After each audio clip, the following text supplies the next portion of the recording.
अस्सलाम वालेकुम स्टूडेंट्स, उम्मीद करते हैं कि आप सब खैरियत से होंगे। जैसा कि आप जानते हैं हमारा चल रहा था चैप्टर नंबर 3 बायोडाइवर्सिटी। तो बायोडाइवर्सिटी में हमने पढ़ा कि बायोडाइवर्सिटी होती क्या है, इसकी इम्पोर्टेंस क्या है। तो आइए देखते हैं कि बायोडाइवर्सिटी में हमारा जो टॉपिक था क्लासिफिकेशन हम करते हैं और फिर उनकी वैरायटी जानते हैं। तो एम्स ऑफ क्लासिफिकेशन क्या है कि क्लासिफिकेशन करने के मकासद क्या हैं। तो उस क्लासिफिकेशन से पहले हमें दो चीज़ों का पता होना चाहिए कि एक है टेक्सोनोमी और एक है सिस्टमैटिक्स।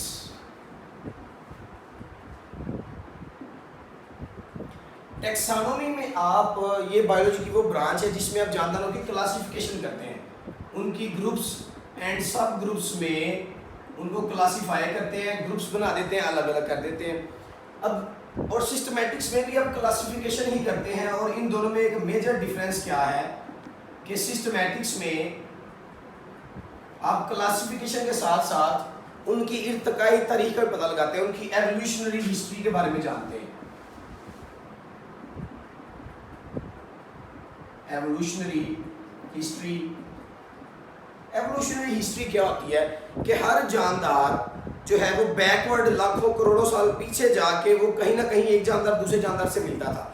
लाइक दैट हम एग्जांपल्स लेते हैं कुछ परिंदों की या कुछ जानवरों की। तो आप देखें एक कुत्ता जानवर है और एक बिल्ली जानवर है, इन दोनों में सिमिलैरिटी आप देखें कि दोनों की 4 टांगे हैं, दोनों जो है वो शिकारी जानवर है, ठीक है। अब दोनों की प्रॉपर्टीज कुछ मिलती जुलती हैं, मैच करती हैं। इससे हम निकाल सकते हैं एक बात कि इनकी एवोल्यूशनरी हिस्ट्री बैकवर्ड लाखों करोड़ों साल पहले जाके मे भी एक ही होते, ठीक है। इसी तरह परिंदों में से एग्जांपल ले लें चिड़िया और कबूतर की। तो चिड़िया के भी पार है, कबूतर के भी पार है, ठीक है। दोनों दाना दुनका खाते हैं, दोनों की चूंच होती है, ठीक है। पंजे भी दोनों के एक तरह के होते हैं, साइज डिफरेंस है, फीदर्स दोनों के होते हैं। तो दोनों की स्पीशीज डिफरेंट है, बाकी सिमिलैरिटीज मैंने आपको बताई। तो इसका मतलब हम बैकवर्ड जाएं लाखों करोड़ों साल पहले तो ये कहीं ना कहीं जाके एक ही थे। ये पीछे इनके जो इर्तिकाई तारीख थी, इनके एंसेस्टर्स थे, वो क्या कौन थे और वो किन से मैच करते थे, तो वो होती है एवोल्यूशनरी हिस्ट्री। तो टेक्सोनोमी में आप जस्ट क्लासिफिकेशन करते हैं, ग्रुप्स एंड सब ग्रुप्स में डिवाइड करते हैं, जबकि सिस्टमैटिक्स में आप क्लासिफाई करने के अलावा उनकी एवोल्यूशनरी हिस्ट्री भी जानते हैं। तो अब आते हैं हम एम्स ऑफ क्लासिफिकेशन की तरफ के क्लासिफिकेशन के मकासद क्या होते हैं।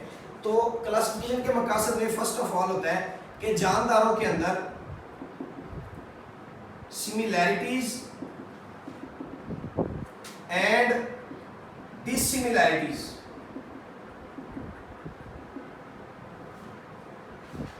सिमिलैरिटीज कि उन दोनों में मुशाबहत कितनी है, मुख्तलिफ जानदारों में मुशाबहत कितनी है, डिसिमिलैरिटी सिमिलैरिटीज, और इख्तलाफात किन किन चीज़ों में, डिसिमिलैरिटी। जैसे मैंने आपको बताया कि 2 जानवरों की एग्जांपल ले रहे हैं, चिड़िया और कबूतर की। फीदर्स होते हैं, दोनों उड़ते हैं, ठीक है, दोनों जो है दाना दुनका खाते हैं, बीक होती है, पंजे होते हैं। तो ये सिमिलैरिटीज़ हैं। डिसिमिलैरिटीज़ कहाँ पर है, दोनों का साइज डिफरेंस है, जेनेटिकल मेकअप भी डिफरेंस है, ठीक है। तो ये है सिमिलैरिटीज एंड डिसिमिलैरिटी को सेपरेट करना, ताकि हम उनकी इजीली स्टडी कर सकें। किस लिए हम सिमिलैरिटीज और डिसिमिलैरिटीज को करते हैं, ताकि हम इजीली उनको स्टडी कर सकें, ठीक है। और दूसरी चीज क्या है, दूसरा हमारा मेजर मकसद है, मेजर एम जो है वो है जानदारों की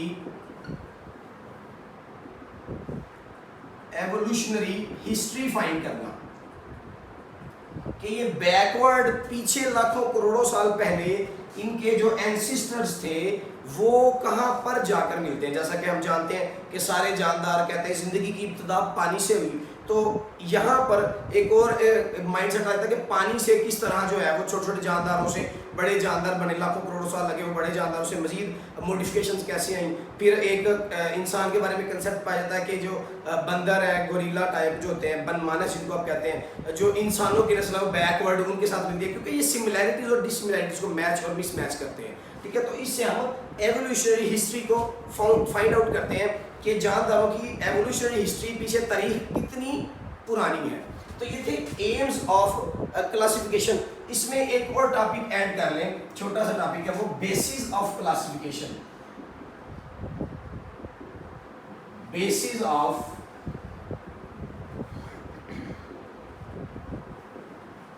क्लासिफिकेशन के क्लासिफिकेशन की बुनियाद क्या होती है। क्लासिफिकेशन की बुनियाद जानदारों में जो जैसे मैंने बताया कि सिमिलैरिटीज और डिसिमिलैरिटीज की बेस पर होती है।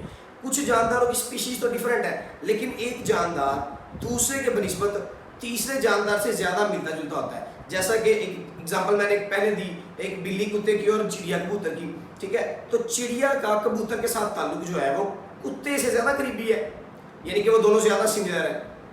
फिर कुत्ते का बिल्ली से जो रिलेशन है वो कबूतर से ज़्यादा नज़दीकी है, ठीक है। जो बिल्ली है वो कबूतर से बहुत ज़्यादा डिफरेंट है, लेकिन बिल्ली चीते से या बिल्ली कुत्ते से ज़्यादा डिफरेंट नहीं है। सिमिलैरिटीज़ मौजूद है, डिसिमिलैरिटीज़ मौजूद है। तो कुछ जानदार अपनी इर्तकाई तारीख में कहीं ना कहीं एक दूसरे से बहुत डिफरेंट है और कहीं ना कहीं बहुत ज़्यादा एक दूसरे से मिलते जुलते होते हैं। तो हमारी बेसिस ऑफ क्लासिफिकेशन में हम सिमिलैरिटीज़ और डिसिमिलैरिटीज़ को ही रखते हैं ताकि हम एक जानदार का दूसरे जानदार से रिलेशन फाइंड आउट कर सकें और बैकवर्ड एवोल्यूशनरी हिस्ट्री में जाके जान सकें कि आया कि ये जानदार, इनके फोर फादर्स कहाँ से आए थे और उनकी क्या क्या प्रॉपर्टीज़ थी।